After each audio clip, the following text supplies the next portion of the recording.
Hello' everyone, আপোনালোক সকলোকে মোৰ চেনেললৈ পুনৰবাৰ স্বাগতম জনাইছোঁ। আজি বনাম কৰ্দৈৰ মিঠা জ্বলা আচাৰ। আহক দেৰি নকৰাকৈ ভিডিঅ'টো আৰম্ভ কৰোঁ। আৰু আচাৰ বনাবলৈ আমাক এইকেইটা বস্তুৰ প্ৰয়োজন হ'ব।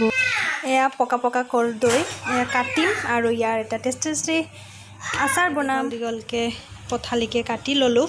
তাৰপিছত এয়া গুড়, লগতে পিঁয়াজ আৰু এয়া হ'ল হালধি আৰু আদা নহৰু। লগতে ইয়াত আছে শুকান জলকীয়া দিম আৰু লাষ্টত ধৰক ধনিয়া দিম আৰু এয়া কেঁচা জলকীয়া। আৰু এফালে আছে এয়া গৰম মছলা, ধনিয়া পাউডাৰ, জিৰা পাউডাৰ আৰু লং ইলাইচি পেষ্ট হয়, এইটো লাষ্টত মানে গুড়া হয়, এইটো লাষ্টত দি দিম। নিমখ আৰু তেল, বাকীখিনি এইখিনি গোটেইখিনি আমাৰ ইনগ্ৰিডিয়েণ্টছ। এতিয়া আহক ষ্টাৰ্ট কৰোঁ। এয়া কেৰাহীটো দি দিছোঁ গৰম হ'বলৈ। এতিয়া তেল দিম।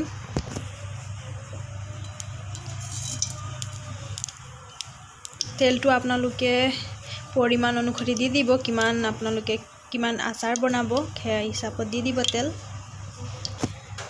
এয়া তেলটো এতিয়া গৰম হৈ গৈছে। ইয়াত আমি দিম পাঁচফোৰণ আৰু জিৰা গুটি, মানে গোটা জিৰা। পাঁচফোৰণ, এতিয়া ইয়াত জিৰা দিম।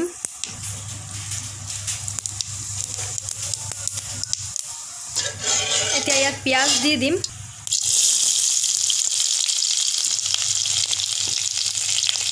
অকণমান ব্ৰাউন হোৱালৈকে ভাজিও। তাৰপিছত ইয়াত শুকান জলকীয়া দি দিম তেলতে। পিঁয়াজ অকণমান ব্ৰাউন হৈছে, এতিয়া শুকান জলকীয়া দি দিওঁ।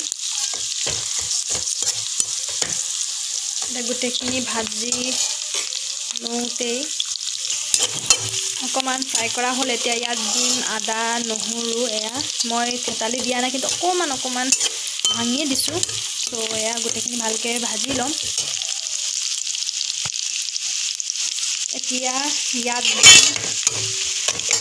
কৰ্দৈখিনি, তাৰপিছতহে মছলাখিনি দি দিম।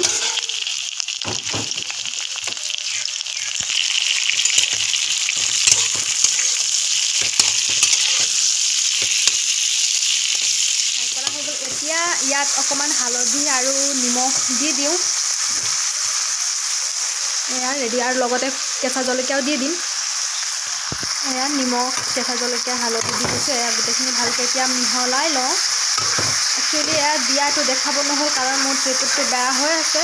সেইকাৰণে মই মানে এখন হাতেৰে মোবাইল ধৰি আৰু এখন হাতেৰে বনাই থাকিব লগা হৈছে। সেইকাৰণে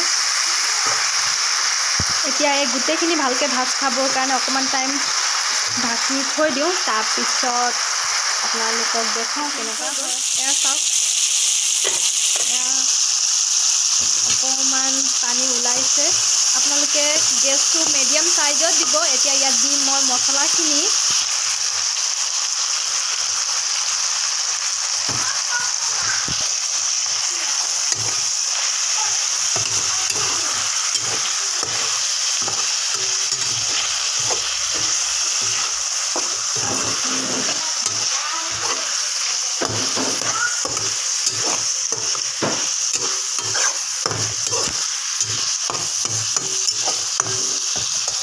এতিয়া এইটো আৰু অকণমান পানী যাবলৈ আৰু ভালকৈ যাতে সিজি যাওক, তাৰ কাৰণে অলপ টাইম 3 মিনিটমান ঢাকি থৈ দিম।